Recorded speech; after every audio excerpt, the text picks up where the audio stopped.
Cindy and the McCain family, I am honored to be with you to offer my sympathies and to celebrate a great life. The nation joins your extraordinary family in grief and gratitude for John McCain. Some lives are so vivid, it's difficult to imagine them ended. Some voices are so vibrant and distinctive, it's hard to think of them stilled. A man who seldom rested is laid to rest, and his absence is tangible, like the silence after a mighty roar. The thing about John's life was the amazing sweep of it, from a tiny prison cell in Vietnam to the floor of the United States Senate, from troublemaking plebe to presidential candidate. Wherever John passed throughout the world, people immediately knew there was a leader in their midst. In one epic life was written the courage and greatness of our country. For John and me, there was a personal journey, our hard-fought political history. Back in the day, he could frustrate me. And I know he'd say the same thing about me. But he also made me better. In recent years, we sometimes talk of that intense period like football players remembering a big game. In the process, rivalry melted away. In the end, I got to enjoy one of life's great gifts, the friendship of John McCain, and I'll miss him. Moments before my last debate ever with Senator John Kerry in Phoenix, I was trying to gather some thoughts in the holding room.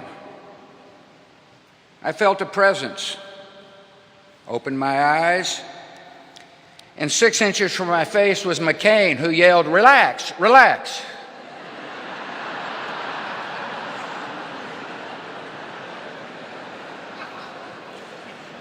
John was above all a man with a code. He lived by a set of public virtues that brought strength and purpose to his life and to his country. He was courageous, with a courage that frightened his captors and inspired his countrymen. He was honest, no matter whom it offended. Presidents were not spared. He was honorable, always recognizing that his opponents were still patriots and human beings. He loved freedom with the passion of a man who knew its absence. He respected the dignity inherent in every life, a dignity that does not stop at borders and cannot be erased by dictators. Perhaps above all, John detested the abuse of power, could not abide bigots and swaggering despots. There was something deep inside him that made him stand up for the little guy, to speak for forgotten people in forgotten places.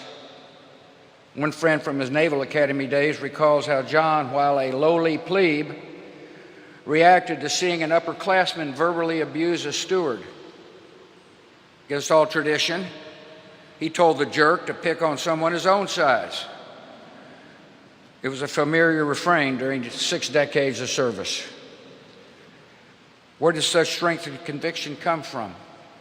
Perhaps from a family where honor was in the atmosphere, or from the firsthand experience of cruelty, which left physical reminders that lasted his whole life, or from some deep well of moral principle. Whatever the cause, it was this combination of courage and decency that defined John's calling and so closely paralleled the calling of his country. It's this combination of courage and decency that makes the American military something new in history, an unrivaled power for good. It's this combination of courage and decency that set America on a journey into the world, to liberate death camps, to stand guard against extremism, and to work for the true peace that comes only with freedom. John felt these commitments in his bones. It is a tribute to his moral compass that dissidents and prisoners in so many places, from Russia to North Korea to China, knew that he was on their side.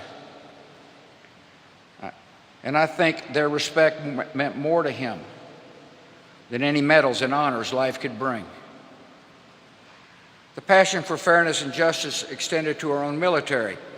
When a private was poorly equipped or a seaman was overworked in terrible conditions, John enjoyed nothing more than dressing down an admiral or a general. He remained the troublesome plebe to the end. Those in political power were not exempt. At various points throughout his long career, John confronted policies and practices that he believed were unworthy of his country. To the face of those in authority, John McCain would insist, "We are better than this. America is better than this." John, as he was the first to tell you, was not a perfect man, but he dedicated his life to national ideals that are as perfect as men and women have yet conceived. He was motivated by a vision of America carried ever forward, ever upward, on the strength of its principles. He saw our country not only as a physical place or power, but as the carrier of enduring human aspirations, as an advocate for the oppressed, as a defender of the peace, as a promise, unwavering, undimmed, unequal. The strength of a democracy is renewed by reaffirming the principles on which it was founded. And America somehow has always found leaders who were up to that task, particularly at the time of greatest need. John was born to meet that kind of challenge, to defend and demonstrate the defining ideals of our nation. If we're ever tempted to forget who we are, to grow weary of our cause, John's voice will always come as a whisper over our shoulder. We are better than this. America is better than this. John was a restless soul. He really didn't glory in success or wallow in failure because he was always on to the next thing. Friends said he can't stay in the same experience. One of his books ended with the words, "And I moved on." John has moved on.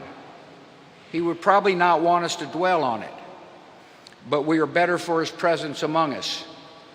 The world is smaller for his departure, and we will remember him as he was, unwavering, undimmed, unequal.